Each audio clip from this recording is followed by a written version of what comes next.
कि होने थे खेल जितने मुकद्दर के हो लिए, टूटी नाव लेकर हम भी समंदर के हो लिए, हवा मेरे हाथों को छूकर गुजर गई, बांट कर दुनिया को फूल हम पत्थर के हो लिए।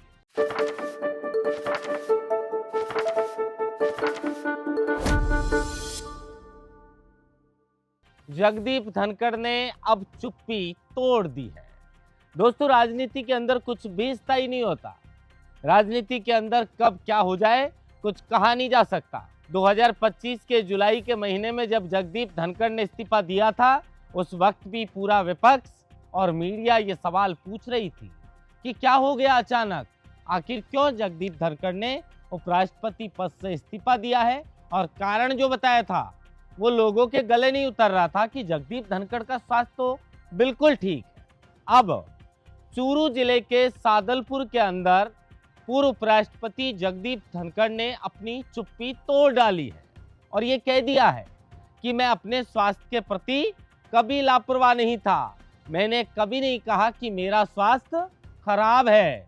मैंने ये जरूर कहा था कि मैं मेरे स्वास्थ्य को अहमियत दे रहा हूं।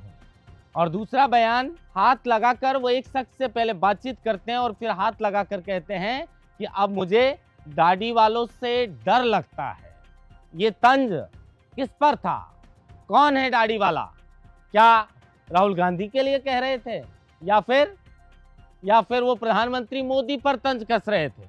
अब देखिए, किसी न किसी के लिए तो इतने बड़े संवैधानिक पद पर जगदीप धनखड़ रहे हैं, वो कोई भी बात अपने मुंह से निकालते हैं तो ऐसे तो निकालेंगे नहीं, उस बात के बहुत मायने होते हैं और राजनीति के अंदर मायने भी शब्दों के ही होते हैं। इस्तीफा दिया था जगदीप धनखड़ ने, तब राहुल गांधी कह रहे थे कि स्वास्थ्य कारणों का जो हवाला दिया है ये लग नहीं रहा कि स्वास्थ्य खराब के चलते उन्होंने इस्तीफा दिया है, इसके पीछे कोई बड़ी वजह है। और अब एक कांग्रेस के सांसद के पिता, पूर्व सांसद जो राम सिंह कस्वां हैं, जिनसे उनकी कुशल से पूछने के लिए पूर्व उपराष्ट्रपति जगदीप धनखड़ चूरू के सादलपुर में पहुंचते हैं। पहले दाढ़ी वाला बयान और उसके बाद इस्तीफे का जो कारण बताया और जो चुप्पी तोड़ी है, अब लोग अलग अलग तरह के मायने निकाल रहे हैं। कुछ लोग कह रहे हैं कि इस बयान के बाद बीजेपी के अंदर जरूर हड़कंप मच जाएगा और अब जगदीप धनखड़ आने वाले समय में और भी बीजेपी के कई राज खोल सकते हैं। आखिर क्यों कहा जगदीप धनखड़ ने कि मैंने भी कुछ ऐसी बातें बोली होंगी जो लोगों के दिल पर चोट कर गई। चलिए, जगदीप धनखड़ के इस बयान के क्या मायने और आने वाले समय में बयान के बाद क्या कुछ हो सकता है, इस रिपोर्ट में विस्तार से जानने की कोशिश करते हैं। नमस्कार, आप देख रहे हैं लोकमत हिंदी और मैं हूं आपके साथ महेंद्र बांसुरा। राजस्थान के झुंझुनू जिले के एक सामान्य जाट परिवार में जन्मे जगदीप धनखड़ पहले असम के राज्यपाल बनाए गए और उसके बाद देश के उपराष्ट्रपति पद का पदभार उन्होंने 2022 में अगस्त महीने में संभाला और 22 से 2027 के अंदर जब उनका कार्यकाल पूरा होने वाला था, लेकिन 2025 की वो जुलाई का महीना, जिस दिन सुबह बिल्कुल फिट होकर पूर्व उपराष्ट्रपति जगदीप धनखड़ पहुंचते तो हैं, लेकिन उसके बाद उन्हें भी शायद नहीं पता होता कि शाम होते होते उनके नाम के पीछे पूर्व उपराष्ट्रपति लग जाएगा। कई कारण थे इसके पीछे, जो हमने उस पर भी एक खबर की थी और उस पर आप लोगों का बहुत प्यार भी मिला था, लाखों में वो खबर गई थी। लेकिन आज वो बातें सच साबित होती हुई नजर आ रही है। इसलिए ठीक ही कहते हैं लोग कि राजनीति के अंदर ना कोई किसी का परमानेंट दोस्त होता है, ना कोई किसी का परमानेंट दुश्मन होता है। राजनीति संभावनाओं का खेल होता है और इसके अंदर जो आपको दिखता है वो होता नहीं है और जो होता है वो कभी आपको दिखता ही नहीं है। और यही हुआ है जब जगदीप धनखड़ चूरू जिले के सादलपुर में राहुल कस्वां के पिता जो हैं पूर्व सांसद राम सिंह कस्वां, उनकी कुशल से पूछने के लिए वहां पर पहुंचते हैं तो वो कहते हैं कि दाढ़ी वालों से डर लगता है। अब आजकल क्या है कि दाढ़ी वालों को देखते रहे। अब ये दाढ़ी वालों से डर लगता है, आपको क्या लगता है? ये दाढ़ी वाला पूर्व उपराष्ट्रपति जगदीप धनखड़ ने तंज किस पर कसा है? जरा कमेंट बॉक्स में अपनी राय जरूर बताइएगा ताकि हम इस पर भी खबर बना सके और आपके सवालों का जवाब दे सके कि आखिर ये तंज किस पर कसा होगा। ऐसे ही तो कोई बात पूर्व उपराष्ट्रपति ने नहीं बोली होगी, उसके अपने आप में कुछ मायने होंगे। फिर वो कहते हैं फिर वो ये कहते हैं कि मैंने कभी भी अपने स्वास्थ्य के प्रति लापरवाही नहीं बरती है। जरा बयान सुनिए जगदीप धनखड़ का क्या कुछ कहा। पहला सुदूरों की कारण मैंने स्वास्थ्य के प्रति कभी लापरवाही नहीं बरती। मैंने जब कहा कि मैं पद त्याग रहा हूं तो मैंने कभी ये नहीं कहा कि मैं बीमार हूं। मैंने कहा मैं स्वास्थ्य को अहमियत दे रहा हूं, तो देनी चाहिए।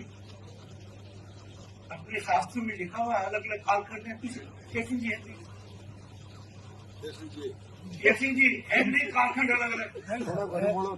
और मैंने कितनी बार आपके लेख पढ़े, कई बार तो सीधे यहाँ चोट करके तो मैंने भी कई बार ऐसी बातें कही तो लोगों के इनको चोट करेंगे। तो ये स्वास्थ्य के प्रति लापरवाही नहीं बरतने वाली बात। और ये दूसरा बयान आप सुनिए जिसमें वो कह रहे हैं कि दाढ़ी वालों से डर लगता है। सुनिए। अरे